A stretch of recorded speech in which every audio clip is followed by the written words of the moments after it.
Magandang araw sa inyo mga banateros. Ako po si Banat Bay at ito na nga pag-usapan natin, tila umatras na talaga ho sa laban. Ito hong si Romualdez. Mukhang nabahagang buntot sa nangyaring peace rally ng INC. At naku po, meron tayong balita. Mamaya ibabalita natin yan, bandang dulo. Abangan nyo. Panoorin nyo po hanggang dulo. Ito hong balita na kung saan ay sigurado nang tatakbo si VP Sara Duterte bilang presidente. Oy!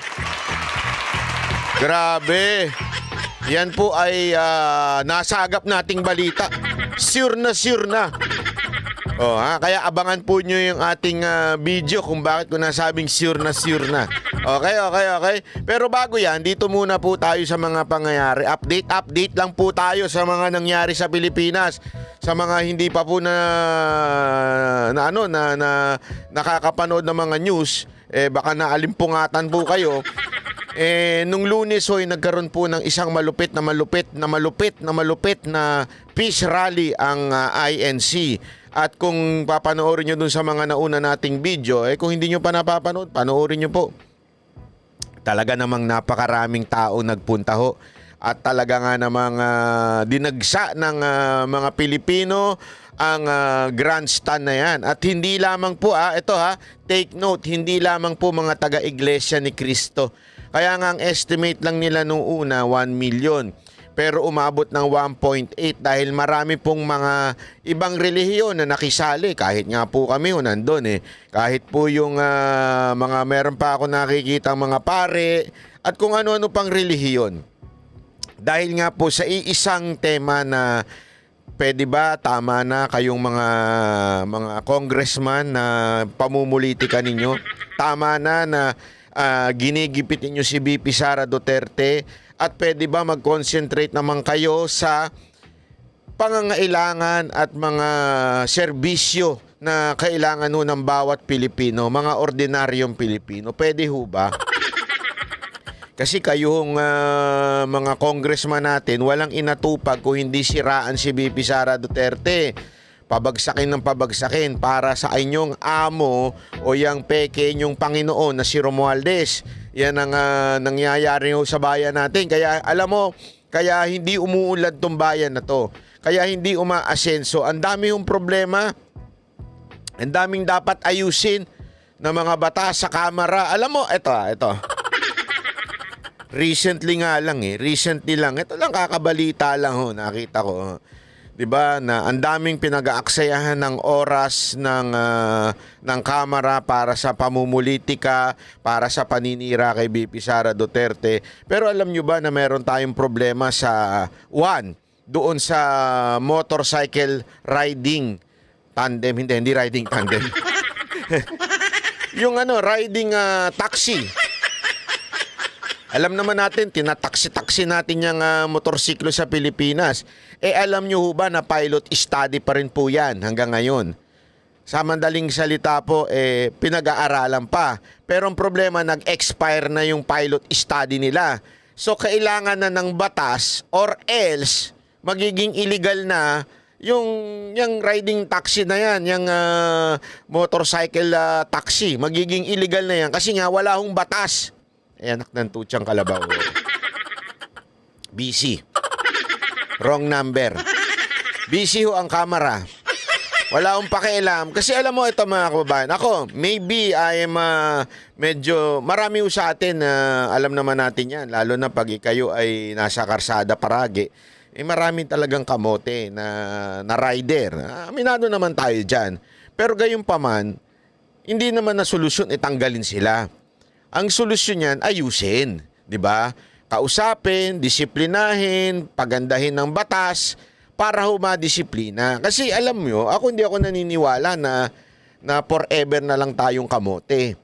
'Di ba? Kasi kaya naman natin sa ibang bansa Yung mga OFW nagmamaneho sa ibang bansa, hindi naman sila kamote Ano pinagkaiba dun? Pareho lang naman Pilipino. Kasi nga, maraming dahilan. Una, yung batas. 'Di ba? Alam naman natin, ang baba ng penalty sa atin. Pangalawa, kung meron mang batas, hindi naman ma-implementa na maayos. Di ba ho? So, kailangan talagang maraming ayusin ng ating mga mambabatas kasi parte ho ng trabaho ng mga mambabatas. Okay? Hindi lamang po gumawa ng batas. To make sure that the law na ginawa nila ay nai-implement, kaya nga ho sila merong parang oversee power sa mga departamento o meron pwede ho nilang ipatawag para alamin, natutupad nyo ba yung batas na ginawa namin o hindi? Importante ho yan. Kaya lang paulit-ulit natin sinasabi, wala sa oras nila yan. Wala sa agenda nila yan. Kasi nga, ang agenda nila, siraan lang si VP Sara Duterte dahil yan ang ikasasaya ng tumbong ng kanilang peking Panginoon. Oh. Pag sumaya ang tumbong ng kanilang peking Panginoon, merong ang 777. Yun lang yun ganun lang kasimple yan Ang dami pa pong problema. Presyo ng bilihin. Out of touch ito mga congressman. Mamaya ipapakita ko sa inyo kung paano out of touch to mga animal na to. Out of touch talaga sila. Ipakikita ko sa inyo. Ngayon dito sa ating video, sa ating programa na ito, ipakikita ko kung gaano walang kaalam-alam ito mga congressman. Sa bagay, mga anak sa layaw, Jeprox yung mga yan Anak ng mga mayayaman kasi, kaya walang alam. Simulan na ho natin Bakit ba nasabi kong sa tingin ko ay umatras na, natakot si Romualdez sa INC? Aba, katatapos la INC, tapos nung si Romualdez po ay nagsalita, abay, pakingge. Pakingge. Sandali lang. Ted Pailon, pasok. Si Idol Ted Pailon pala to. Sa mga tampok na balita. Sa mga balitang pambansa, hindi na pag-usapan sa pagbabalik sesyon ng Kamara ang tungkol sa nilulutong impeachment complaint laban kay Vice President Sara Duterte. Hindi ito nabanggit kahit sa talumpati ni House Speaker Martin Romualdez. Yan Ito na lang Ganito yan. Alam mo, meron niya isang political analyst although ibang kulay.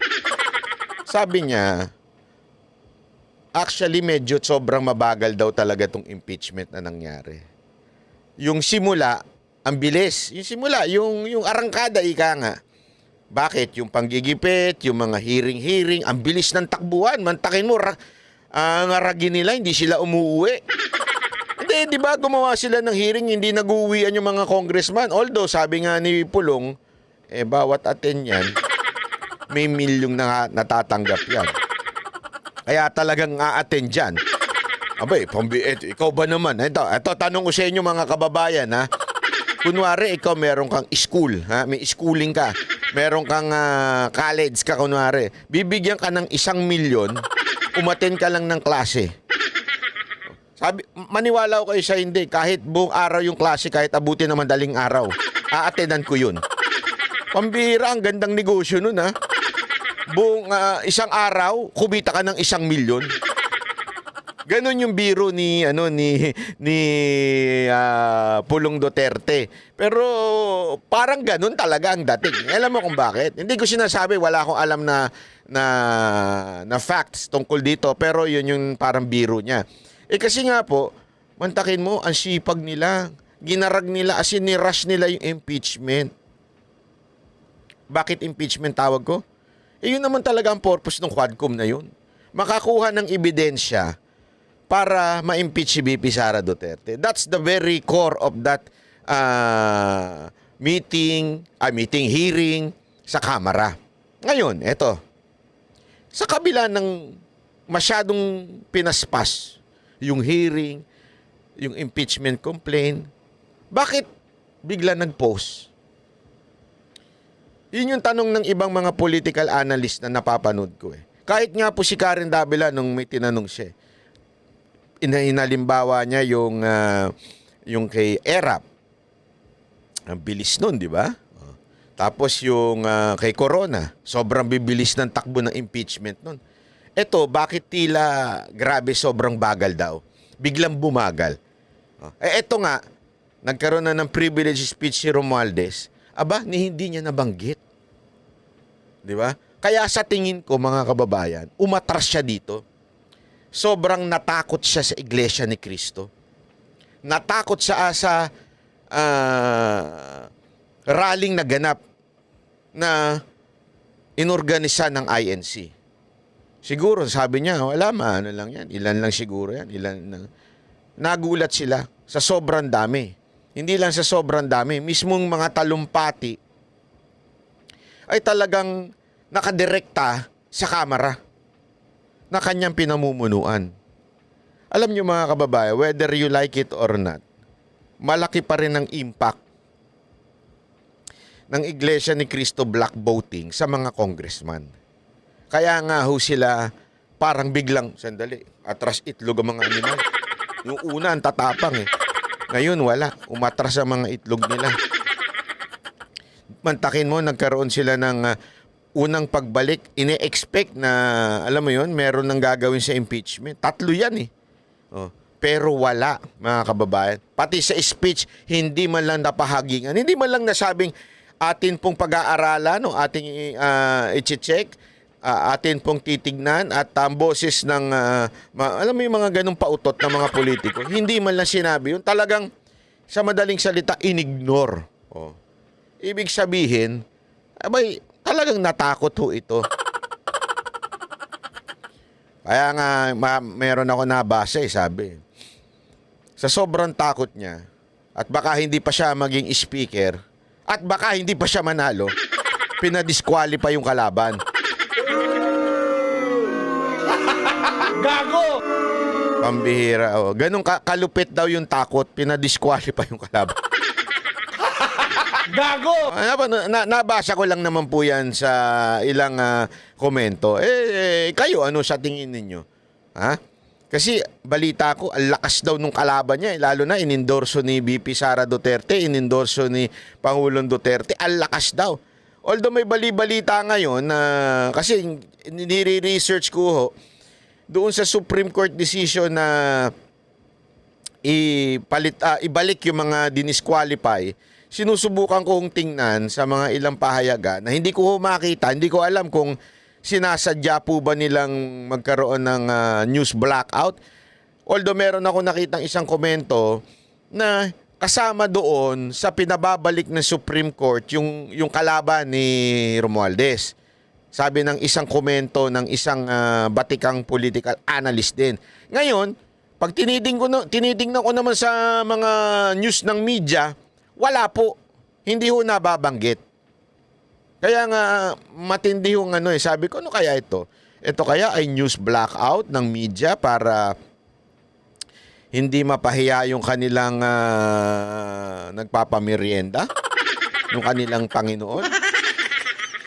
Hindi ko alam. Pero gayunpaman, halatang halata na takot po etong si Romualdez dahil hindi man lang niya nabanggit yung tungkol sa impeachment. Matatanda ang una ng sinabi ni House Secretary General Reginald Velasco na posibleng talakayin na ng Kamara ang impeachment ng Vice-Presidente. O, kita mo, kahit mismo yung si Secretary General, sabi niya, yung mabagal magsalita.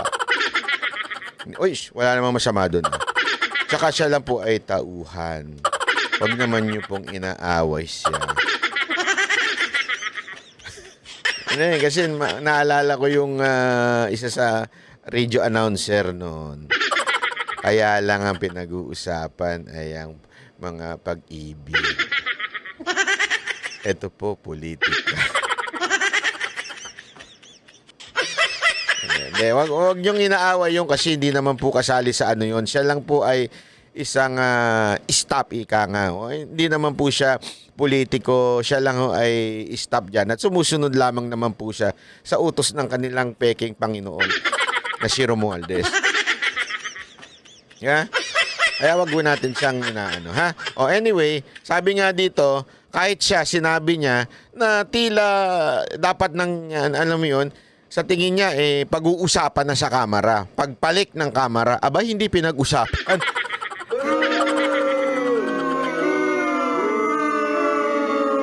Alam mo, kasi yung ako mismo parang ang naiisip ko, naiisip ko lang even if we don't like na ma-impeach si VP Sara Duterte, ako parang gusto kong tumuloy-tuloy yan eh. Bakit? Na makita nila talaga yung galit ng Pilipino sa kanila. Hindi kasi, alam mo, gagawin nilang palusot yan, paulit-ulit. Gusto ng taong bayan, according to the survey, gusto ng taong bayan na ma-impeach si VP Sara Duterte. Kaya paulit-ulit din na sinasabi yan eh. Gusto ng taong bayan, 40%. Sino kaya yung mga animal na 40% na yun? Di ba? Feeling ko yung 40% na yun, yung survey ba ginawa sa loob ng kamera? Aside from 1,000 lang yun. Kasi alam mo, hindi ba kinikwento nga natin, yung talagang dayaan dyan sa survey, hindi naman dinodoktor yan pag sinagot na eh. Hindi. Ang talagang tunay na dayaan dyan, lalo na sa mga survey ha, lalo na yung mga kandidato, ang ginagawa, may naglilik. Naglilik ng location kung saan magpapasurvey yung mga survey company. Hindi ho ang may problema dyan yung boss o may-ari ng survey company. Yung mga nasa baba, may naglilik daw ng location kung saan gagawin yung survey. Pag nalik na yung location doon sa nagpa-commission ng survey, di umano ay pupuntahan nila yung lugar, doon sila mamimigay, tapos nandun yung pangalan ng kanilang kandidato. So, tina-target ika nga nila yung mga lugar na ise-survey. So, syempre, ikaw, nakatanggap ka. Kasi ako, ang dami ko pang kaibigan, kakilala na hindi nila kilala kung sino mga tatakbong senador. Walang biro. Pag binabanggit ko nga si Pastor Kibuloy, hindi nila alam na tatakbong senador eh. So, pinapaliwanag natin kung bakit magandang si Pastor Kibuloy ay isa sa mga manalong senador. Sabi ko, etong pastor na ito, may bunga na ito bago pa tumakbo ito. Yeah? Pinapaliwanag natin. Kasi marami sa kanila hindi nila alam kung sino-sino mga tatak